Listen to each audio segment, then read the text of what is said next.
Good evening. I'm Judy Woodruff. On the NewsHour tonight, the Democratic Party sues Russia, the Trump campaign, and WikiLeaks for meddling in the 2016 election. Plus, we see James Comey's memos on meeting with the president.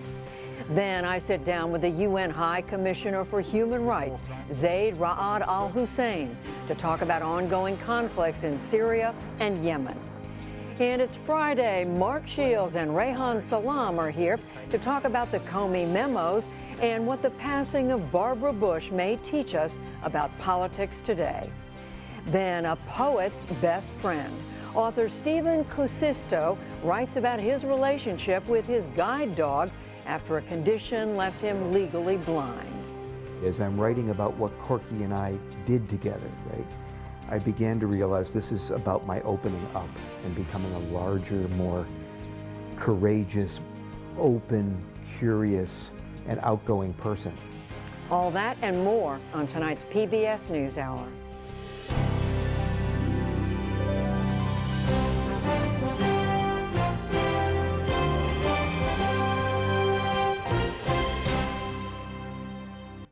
The claim that President Trump stole the 2016 election is going to federal court. A Democratic Party lawsuit today alleges a conspiracy and seeks civil damages. It comes as the president is also doing battle with former FBI Director James Comey. Yamiche Alcindor begins our coverage. The list of defendants in the Democratic National Committee's multi-million-dollar federal lawsuit reads like a who's who of Trump associates. The president himself is not among them, but the DNC is suing the Trump campaign, the president's son, Donald Trump Jr., the president's son-in-law and White House advisor, Jared Kushner, longtime associate Roger Stone, and the indicted former Trump campaign chairman, Paul Manafort. It also includes WikiLeaks and the site's founder, Julian Assange. Russia and the country's main military intelligence unit, the GRU, sit at the top of the list of defendants. The DNC's central allegation? That people close to President Trump and Russian entities conspired to spread documents that were stolen from the DNC and bolster then-candidate Trump's presidential bid. Russia and its co-conspirators, the lawsuit says, quote, must answer for these actions. The Democratic Party set off a similar legal battle decades ago after the Watergate break-in. Back then, the DNC sued President Nixon's re-election campaign for damages. The party ultimately won a $750,000 settlement on the same day that Mr. Nixon resigned. There was also continued attention today on the Comey memos, James Comey's first-hand accounts of his interactions with President Trump while he was still director of the FBI. There are 7 memos in all, 15 pages in total. Thursday, after pressure from some Republican lawmakers, the Justice Department handed over the notes to Congress. They detail discussions Comey had with the president and White House aides about his first national security advisor, Michael Flynn, as well as the president's fixation on the so-called Steele dossier. Comey had publicly discussed some of what's in the memos previously. Sure, I created records after conversations, and I think I did it after each of our 9 conversations. If I didn't, I did it for nearly all of them, especially the ones that were substantive. President Trump today lashed out at Comey again. Flynn's life can be totally destroyed, he lamented, while shady James Comey can leak and lie. Is that really the way life in America is supposed to work? Meanwhile, 3 House GOP committee chairmen argued that Mr. Trump would benefit from the memos being released. Rather than making a criminal case for obstruction, these memos would be Defense Exhibit A. Congressional Democrats disagreed. House Minority Leader Nancy Pelosi tweeted that the memos proved Mr. Trump's, quote, contempt for the rule of law. For the PBS NewsHour, I'm Yamiche Alcindor. Late today, the Trump campaign responded to the lawsuit, calling it frivolous and completely without merit. We'll hear from the chair of the Democratic National Committee right after the news summary.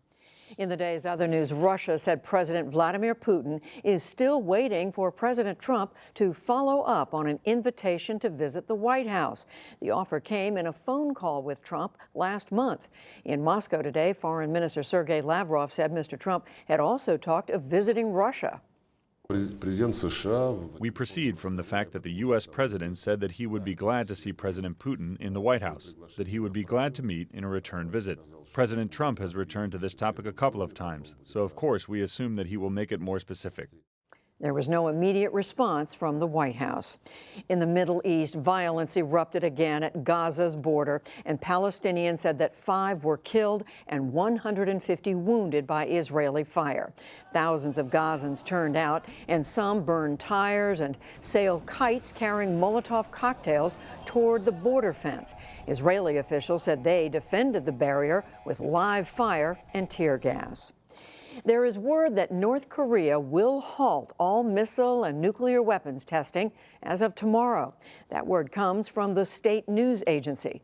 Earlier today, North and South Korea took another major step. The rivals installed and tested the first ever direct telephone hotline between Seoul and Pyongyang. Their leaders hold a summit next Friday. Several people were publicly caned in Indonesia's Aceh province today, despite international condemnation. Some unmarried couples were punished under Islamic Sharia law for public displays of affection, along with 2 women accused of prostitution. A crowd of hundreds, including Malaysian tourists, looked on. Many jeered and recorded the scene on their cell phones, and some objected to plans to move the public canings indoors. This caning is carried out in public because it can be witnessed by everyone, so it will have a deterrent effect against others. The caning should not be done in prison for that reason. Human Rights Watch says caning amounts to torture, and it has demanded that the provincial government abolish the practice. The state of Alabama executed an 83-year-old man overnight by lethal injection. Walter Leroy Moody, Jr. became the oldest prisoner put to death in the U.S. since capital punishment was reinstated in 1976. Moody was convicted of mailing 4 bombs that killed a federal judge and a civil rights lawyer in 1989. The casket of former First Lady Barbara Bush lay in repose in Houston today for a 12-hour public viewing. Her husband, former President George H.W. Bush, greeted some of the first people to file past. A private funeral will be held tomorrow. Mrs. Bush died on Tuesday at the age of 92. A warning today to avoid eating all romaine lettuce from southwestern Arizona.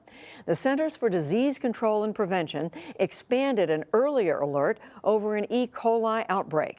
At least 60 people across 16 states have fallen ill so far.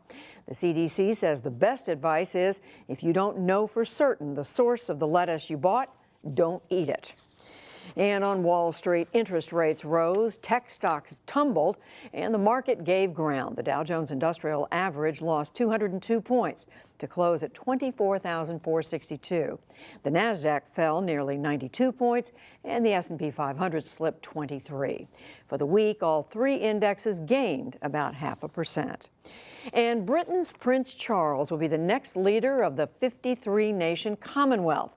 Member states met in London today and unanimously chose Charles for the largely symbolic position. He will succeed his mother, Queen Elizabeth, when she dies. The Queen turns 92 tomorrow. Still to come on the NewsHour, why the DNC filed suit against the Trump campaign, the UN human rights chief on the crises in Yemen and Syria. Students stage another walkout to protest gun violence, and much more.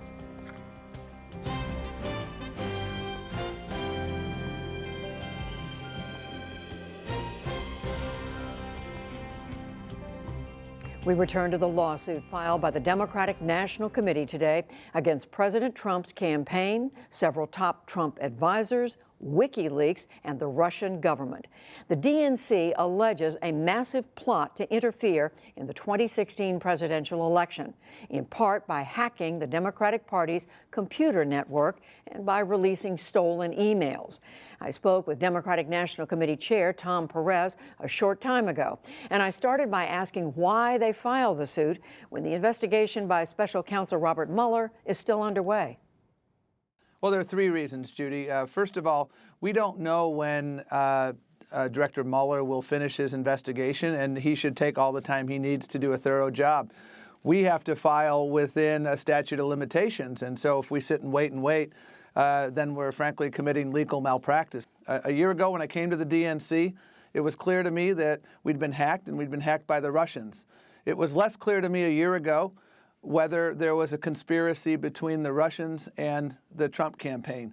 It has become abundantly clear to me that there is that conspiracy. And because we've done our homework, we filed this suit. And then finally, Judy, I'm very concerned about the upcoming elections.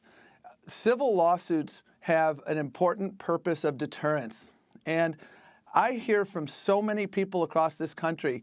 They've hacked before, they've interfered in 2016, right, and they're going to do it again. What are you going to do about it, Tom? Well, I hear you, but to get back to the point about conspiracy, this is something that we know, again, the special counsel Robert Mueller's looking into.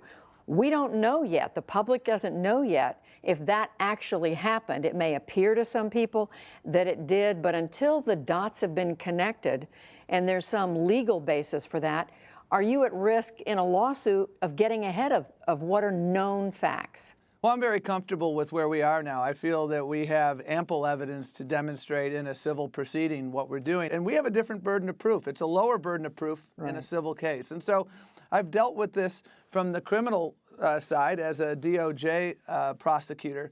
And I understand, and I have great respect for the work that Director Mueller is doing. And we have great respect that they will continue to do the independent, thorough job that they need to do. But we were hacked, and they tried to cause chaos in the DNC and in the Democratic Party. And we need to seek justice in a civil case, and we need to deter. Let me ask, you won't be surprised to know that there was been a full-throated response from the Trump campaign. I'm just quoting their campaign manager, who said this is a sham lawsuit about a bogus Russian collusion claim filed by a desperate, dysfunctional, and nearly insolvent Democratic Party. Well, I think they had their greatest hits of conspiracy theories. And Judy, for your viewers, I think it would be interesting to go back to the Watergate era, because the DNC filed a lawsuit against the Nixon campaign back then. And the response when that lawsuit was filed was almost identical to what we saw today. So it seems like the Trump folks and the Nixon folks, once again, there's yet another thing that they have in common, which is these false denials of involvement. Well, one last question, and that is, it gets back to the Mueller investigation. Does your lawsuit, though, run the risk of politicizing something which Mr. Mueller has, for the most part, managed to keep away from politics? This isn't partisan. This is patriotic. Making sure that our elections are free and fair with no foreign interference. There's nothing more important than that. You look at what General McMaster said on his way out from his service in the Trump administration. He said, they have not paid a cost for their misdeeds, referring to Russia. You look at what John McCain has said. He referred to the hack as an act of war. And the absence of deterrence right now, I think it's incredibly important that we move forward. And a civil proceeding is something where we will be in an Article III court. We're not going to have a trial of Twitter. We're not going to have Devin Nunes presiding over the trial. I believe in the federal civil justice system. And that is, I think, a really important vehicle moving forward for us to have the truth out there. And I'm confident that the truth is going to show that there was an unholy alliance between the Trump campaign and the Russians to interfere with our 2016 election. Tom Perez, the chairman of the Democratic National Committee. We thank you. Thank you. And now William Brangham is here with more on the legal implications of the DNC lawsuit. For that analysis, I'm joined by Susan Hennessy. She's the executive editor of Lawfare and a senior fellow at the Brookings Institution. Welcome back to the NewsHour. Thanks for having me.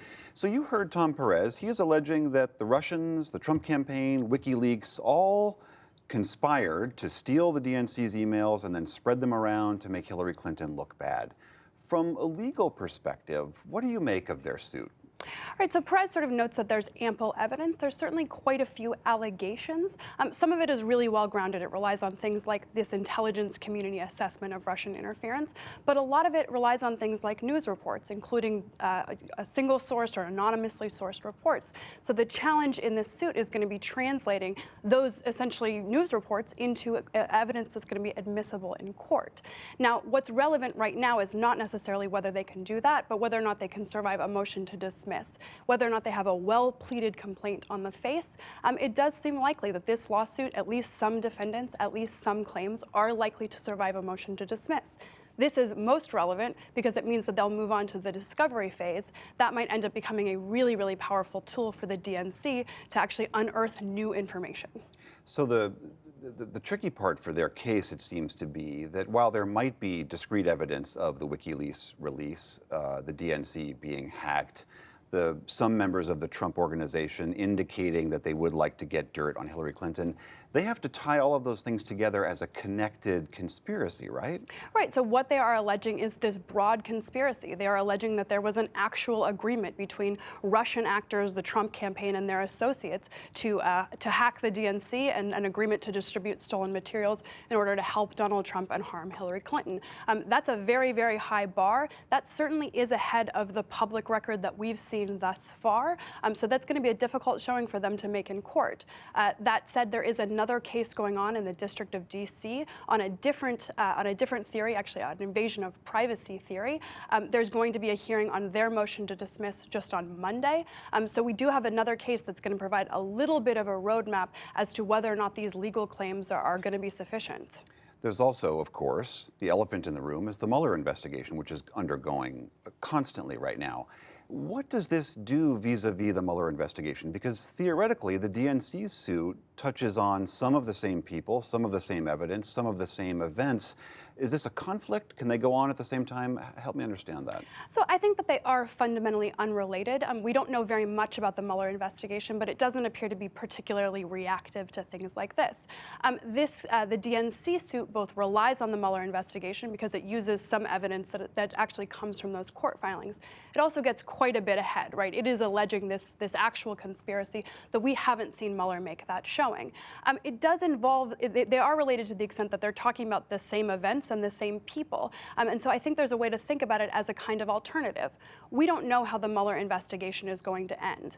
Even if he found evidence of serious wrongdoing, that might be included in a report that remains within DOJ, a report that goes to Congress and isn't distributed to the American public. And so this is an alternate vehicle by which the DNC might unearth some of those same or similar facts, but actually in a fashion in which they can conduct their own fact-finding and in a fashion in which they can make these things public.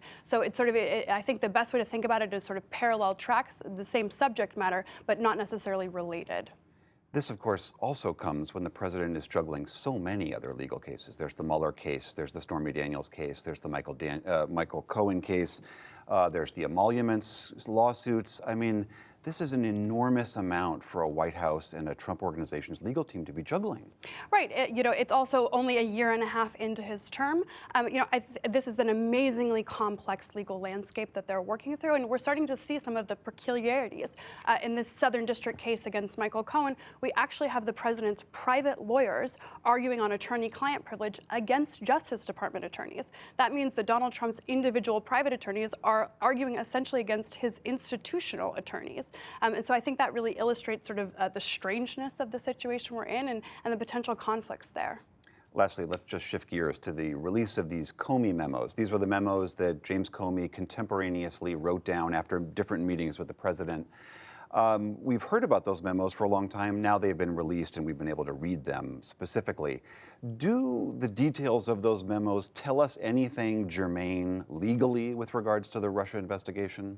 So they don't really offer much new information, sort of whenever we consider what Comey's already said in his book and actually in his congressional testimony as well. So I don't know that it advances the ball forward legally at all. That said, it certainly does corroborate Comey's account. It goes to sort of his credibility, and it sort of knocks down this notion of Comey as a disgruntled employee that is recounting these events sort of in a way that's that's unfavorable to Trump after the fact.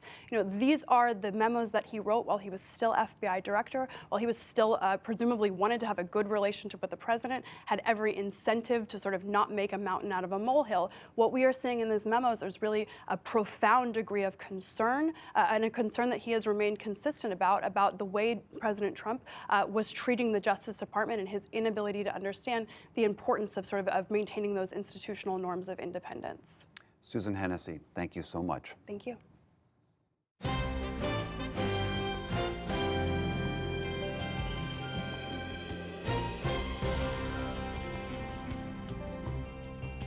The U.S. State Department released its annual global accounting of the state of human rights today. The report blasted Russia, China, Iran, and North Korea, specifically for being forces of instability. It also accused Syria's Bashar al-Assad of indiscriminate attacks on civilians, on hospitals, and of employing torture and using rape as a weapon of war. Criticism of Saudi Arabia, a close U.S. ally, and its intervention in Yemen's civil war was more muted. For an international look at these issues and more, I spoke a short time ago with the United Nations High Commissioner for Human Rights, Zeid Ra'ad Al Hussein. I began by asking him about the brutal Syrian civil war. Well, for the last few years, there's been an absolute disregard for the most minimal standards of principles and law. And we have seen every conceivable atrocity being committed by most parties to the conflict, but most particularly the Syrian government and its allies in terms of scale. That's not to say that the armed groups, and particularly the extremist movements, the terrorist movements, haven't themselves been complicit in the most and perpetrated the most awful atrocities. But the lion's share of the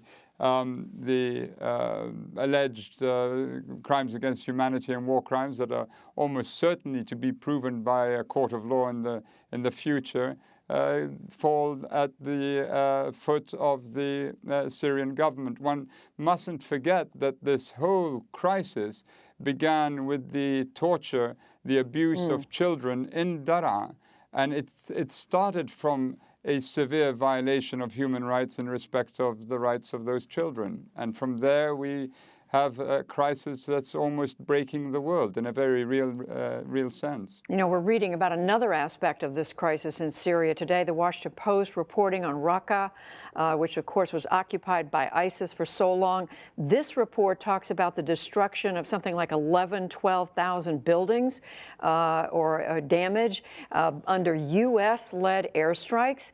And it goes on to say that the sentiment there is increasingly that the U.S. took part in this destruction, but is not taking responsibility for fixing it, for cleaning it up. Yeah, in all such operations, basic principles that govern the conduct of military forces, principles such as distinction, proportionality, have to be observed. And whenever you see actions like this, you expect there to be inquiries and investigations such that you can then explain to the people why it is that civilians have fallen to the rockets and the bombardments. Otherwise, you're fighting a losing battle. I mean, basically, as Nietzsche once said, if you're not careful when fighting monsters, you yourself become one. And that's the point that has to be driven at every time we sit with a particular government. Don't make it worse.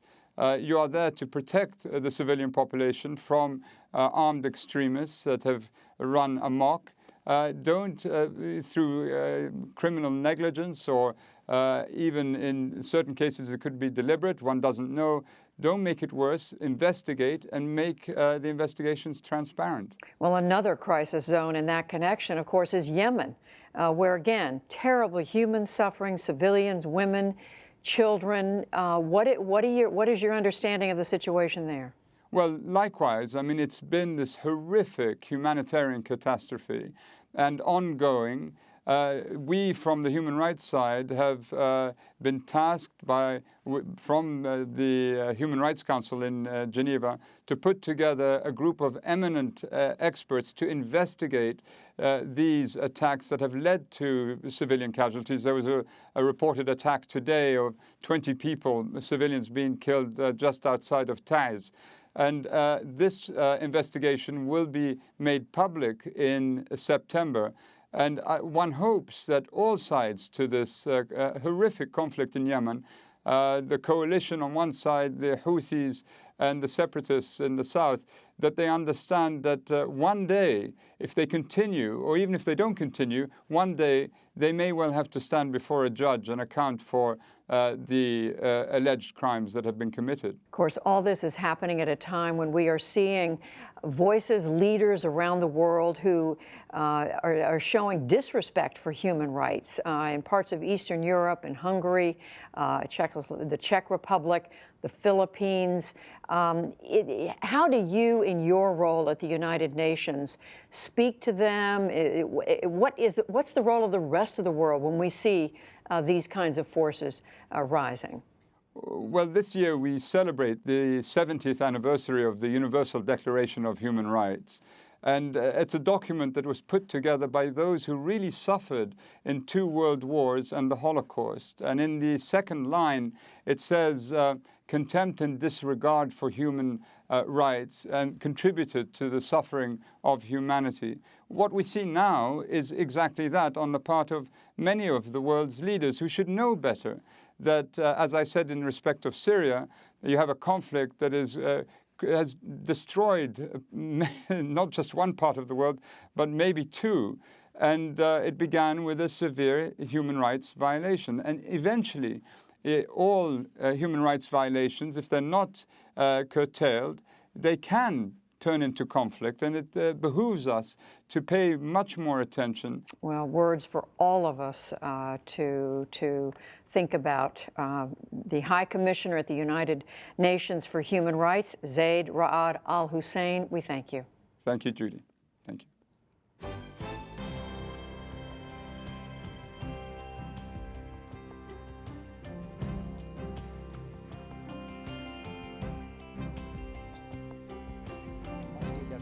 Stay with us. Coming up on the NewsHour, Mark Shields and Reihan Salam analyze the week's news. And from the NewsHour bookshelf, a blind poet details his life-altering connection with his guide dog.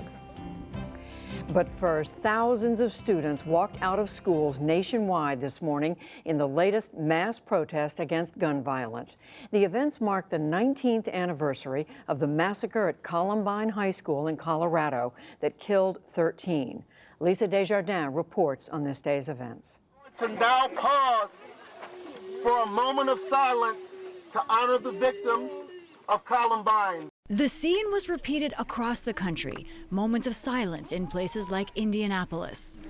Students and teachers in a Houston high school forming a paper chain of names of people slain by gun violence. And everywhere, as in New Haven, Connecticut, protests and appeals for action to stop mass shootings. We as a nation cannot afford routine mass murders. We need action now. We need to remind our politicians that this is us. These are our children who are dying. In Washington, D.C., students staged a sit-down protest in front of the White House. All of these are Columbine victims. We stopped saying their names a long time ago. So until the end of this moment of silence, I will continue to repeat their names so you guys don't forget them. Rachel Scott, Daniel Rothbaugh, Dave Sanders, Kyle Velasquez.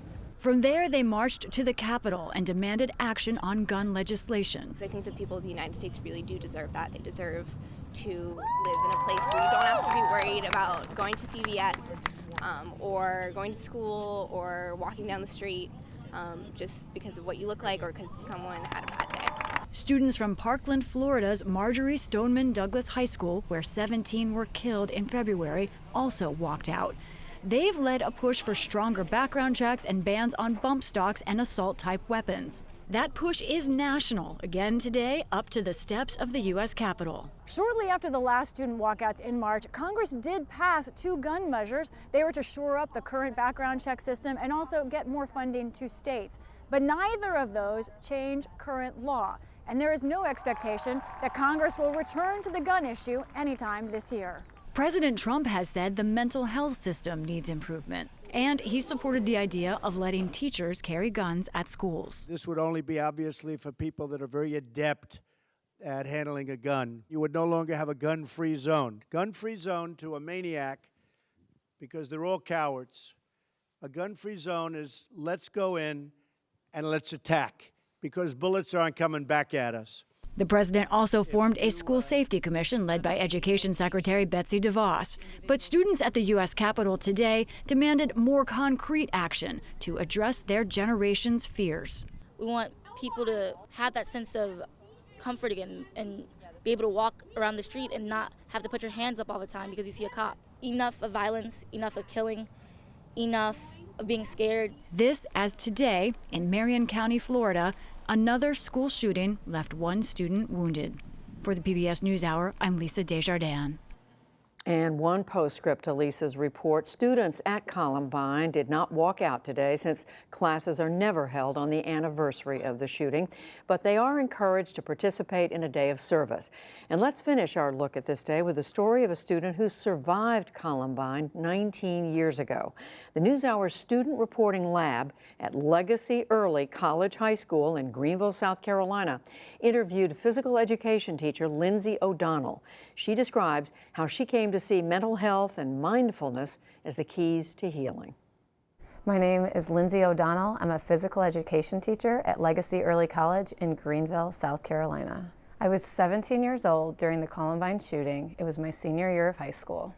My initial reaction was I thought it was a fire drill. Someone might have pulled it. I thought it might have been a senior prank. We really didn't know. High school shooting in Littleton, Colorado, a Denver suburb. At least 20 people were wounded. It was just chaos.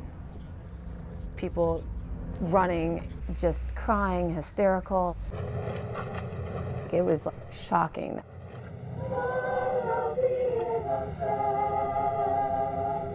It was just unheard of 19 years ago. I coped with the Columbine shooting mostly through the support of my friends, my family, and also through fitness.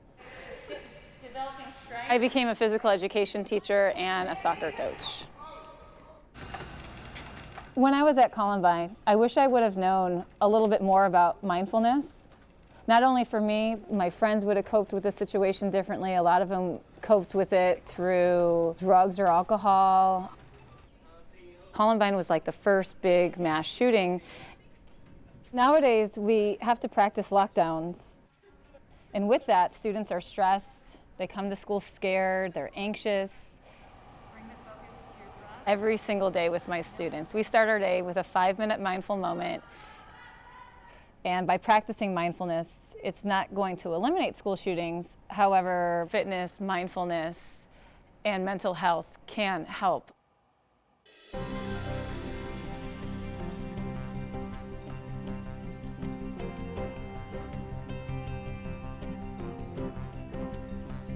It was another news-packed week. In fact, it's still going on, and we have Shields and Salam to unpack it. That is syndicated columnist Mark Shields and National Review executive editor Reihan Salam. David Brooks is away. Gentlemen, welcome on this Friday. So, Mark, I want to point out we've just learned there is a Washington Post story just moving that the Attorney General let the White House know last weekend that if the president were to fire the Deputy Attorney General, Rod Rosenstein, that he, Attorney General Jeff Sessions, would have to step down. I guess the language is might have to leave his job. So it looks as if there's still worry, concern about the president's intentions, even though he said he doesn't plan to fire these people. It's a happy, productive place to work, the Trump administration. I mean, feeling of conviviality, trust, congeniality, and mutual sense of mission. I mean, as a personnel director, the president is unrivaled as a disaster in the profession.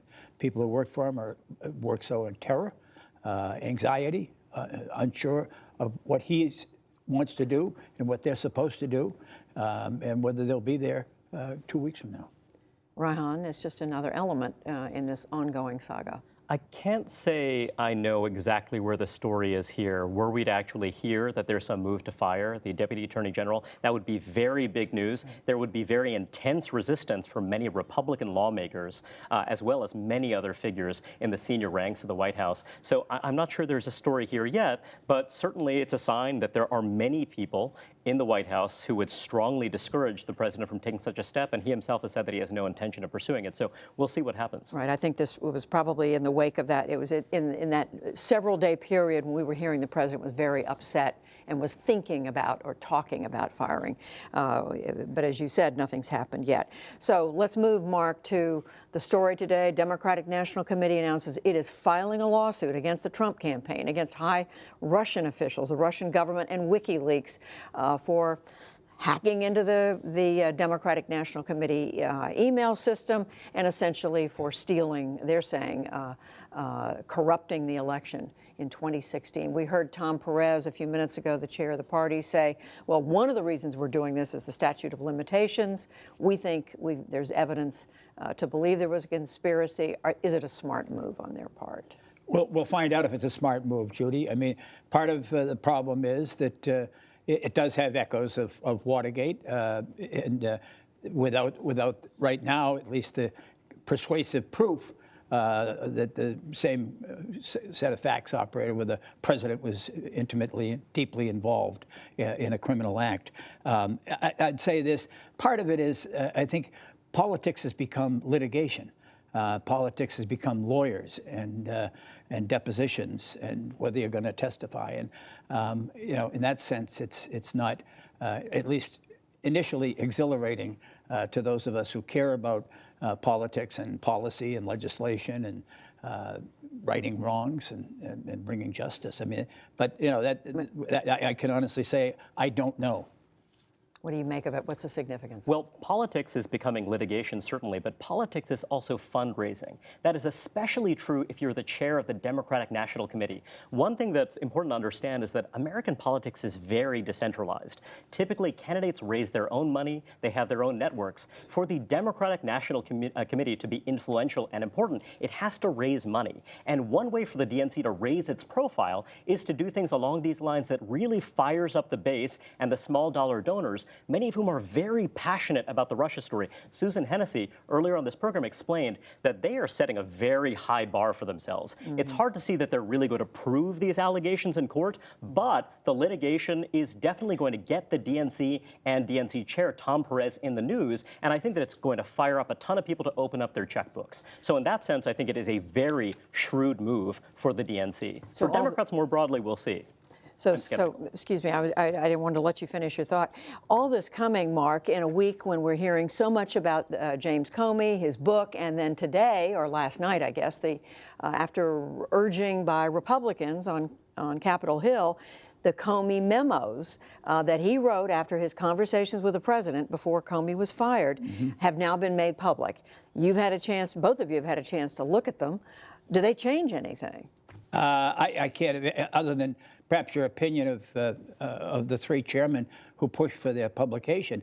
I mean, they in no way conflict, at least in my reading of them, with James Comey's own testimony.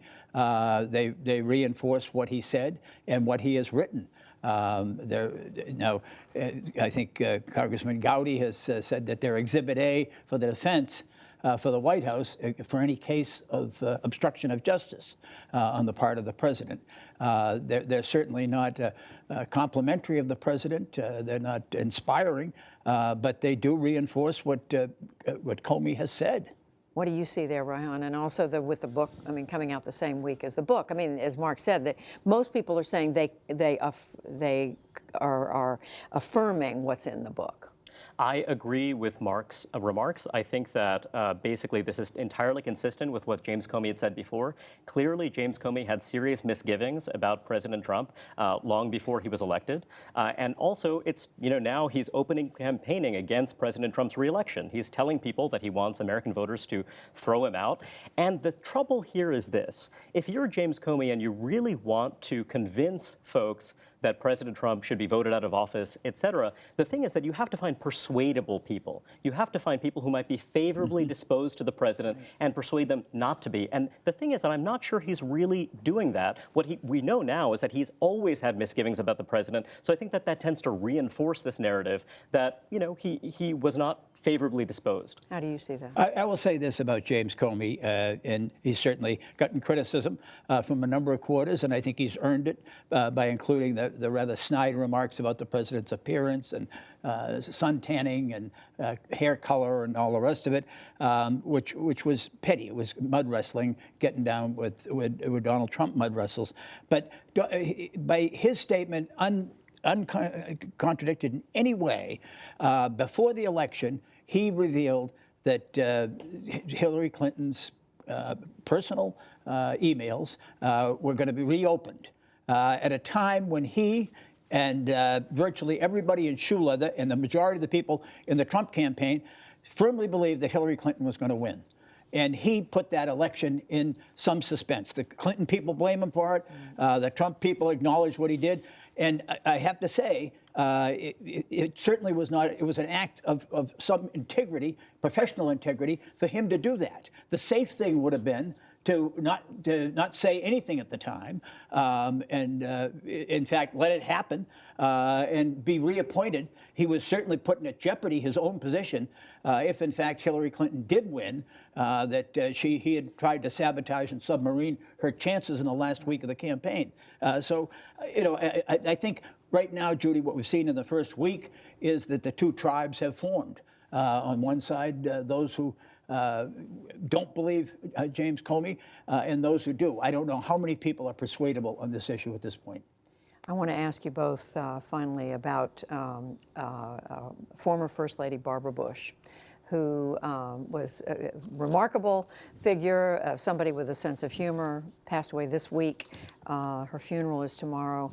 Reihan, why do you think there's been such a, it seems to me, I mean, there would have, of course, been a lot of attention, but why do you think there's particular attention right now? Well, I have a little theory, which is that a lot of us have women in our lives, particularly mothers and grandmothers who came of age at a time when women's contributions weren't necessarily all that valued. And the way that women made their mark was in part by serving their families, putting others ahead of themselves. And I think a lot of people look to Barbara Bush and see a very formidable woman, a very sharp-tongued woman with an acid wit and also a lot of warmth, who really helped build a political dynasty, was an incredibly important part of that, who didn't necessarily get all of the spotlight that she would have gotten otherwise, maybe had she come of age at a different time. So I think that that resonates with a lot of folks. They see that this was a major talent who really had a pretty big and deep effect on the country. She was she was a wife and a mother of a president, the wife of a president. Right. We followed her over decades. So she played the traditional role, as Reihan said, but she did it with very much her own identity. She did, and her death has, I think, touched something in the nation that has surprised me. I mean, I think the response has been national. I think there's a couple of factors, Judy. At a time when the debate about character and fitness for office and the president rages and continues to rage in the country, she reminds us, as does her husband, of a time when noblesse oblige, that sense of moral obligation of those of advantage, those of privilege, to act generously and compassionately toward those not so gifted, not so blessed, was central to our national leadership. At the same time, I remember in Reihan's points about she did have an acid tongue, she was capable of that, but I remember the act of courage, time when the AIDS epidemic, we were seized in this country by ignorance and by fear. If you shook hands with somebody with AIDS, you could contract the... Back in the 1980s. That's right. And her predecessor, Ronald Reagan, the Reagans had been more than arm's length on this issue. And in fact, she left the White House and went to Grandma's house, which is a hospice for infants afflicted with AIDS, and held and caressed and comforted children. And it was an act of just enormous courage. But I just think we yearn. There's a yearning for what they represented. I mean, the marriage, the family, that sense of duty, the sense of responsibility that each of us has to our country. And I think she just touched it. And we have gotten away from that, haven't we? We certainly have. Well, we certainly think of her. We think of the entire Bush family at this moment. Thank you both. Reihan Salam, Mark Shields. Thank you, Judy.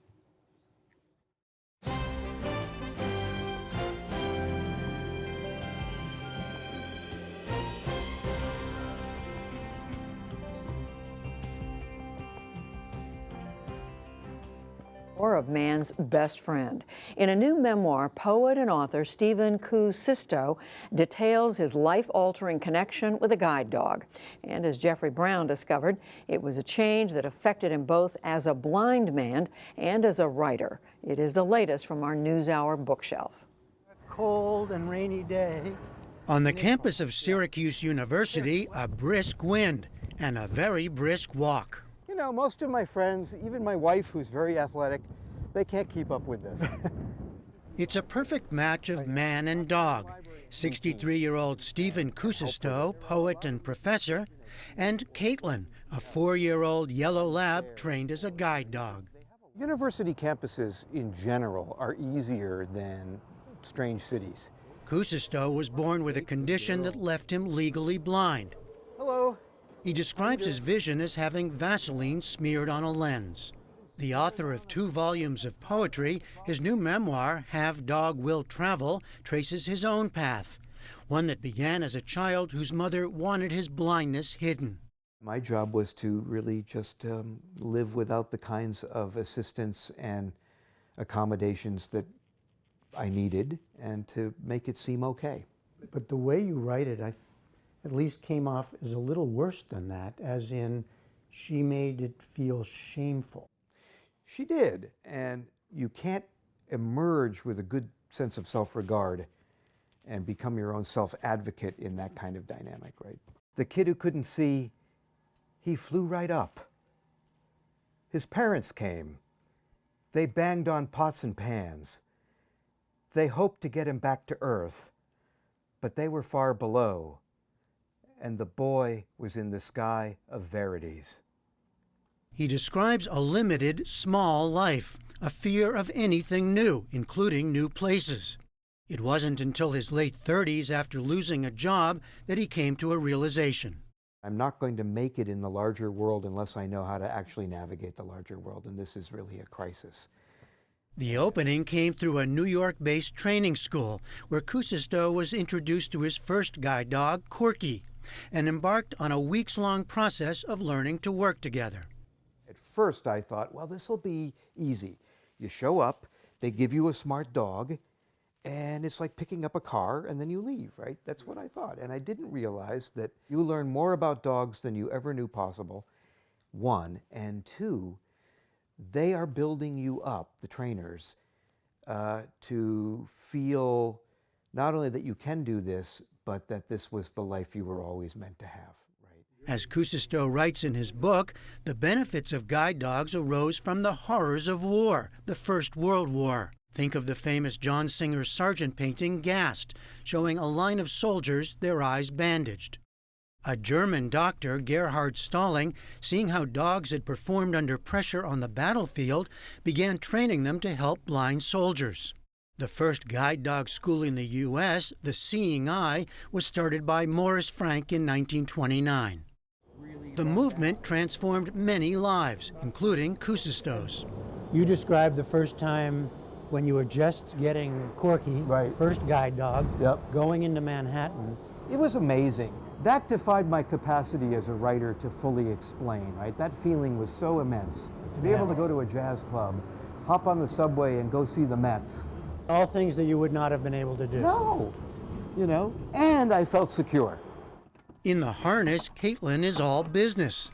But the moment it comes off at home, she's all play. Look at this. Get him, get him. In addition to his writing and teaching, Cousisto is also a strong advocate for disability rights, working at Syracuse's famed Burton Blatt Institute. My students benefit from interacting with me. They learn to become comfortable with themselves and comfortable with people with disabilities. He regularly meets with other faculty and students to discuss issues of the day. People with disabilities doesn't mean they're not capable of doing something. No. One topic during our visit, the terminology associated with disabilities. But this is why I don't believe in the term assistive technology. It's not just technology for the disabled. All technology is assistive technology. From your Cousisto himself uses a computer program when he writes. A voice reads his words back to him. Back when we owned. And he recognizes a clear connection between his poetry and the new world he found with guide dogs. We all know, I think, those of us who read and love poetry, that one of the things poetry does well, right, is to chart awakenings. There's that spiritual aspect to poetry that is a slowing down and a coming to real clarity about something. And as this book proceeded, as I'm writing about what Corky and I did together, right, I began to realize this is about my opening up and becoming a larger, more courageous, open, curious, flexible, and outgoing person, a person who I did not know existed. Caitlin is Cousisto's fourth guide dog. In Have Dog Will Travel, he writes movingly of the death of Corky, his original four-legged companion, who died at age 13 in 2005. This is one thing I'm proud of, that when she was lying there on the gurney in the vet's office, and it was the final moment, and I was about to burst into tears, I realized this is a dog who has cared for me and been concerned for me at every turn, and I held her and I sang to her our favorite little walking song. So she died while hearing that. And then I fell apart. For the PBS NewsHour, I'm Jeffrey Brown in Syracuse, New York. Oh my. Thank you. And before we go, Missouri Governor Eric Greitens has been charged with a felony for computer data tampering during his 2016 political campaign. Charges filed today allege that Greitens used the donor list from the charity The Mission Continues without its permission. Greitens is already facing trial for invasion of privacy for allegations that he took a non-consensual nude photo of a woman with whom he was having an affair. Later tonight on Washington Week, Robert Costa will be in charge. He and his guests are going to discuss another wild ride of a week in politics.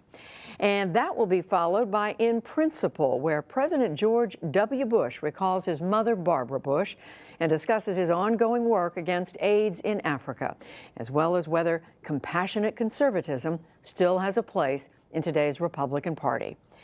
Tomorrow on PBS NewsHour Weekend, the wave of women running for public office, many of them as Republicans. And finally tonight, we want to welcome a new addition to the extended NewsHour family. NPR's Tamara Keith, part of our Politics Monday team, delivered a newborn son early this morning. Welcome to the world, Gibson. We cannot wait to meet you. Congratulations to Tamara and the whole family. And that's a NewsHour for tonight. I'm Judy Woodruff. Have a great weekend. Thank you and good night.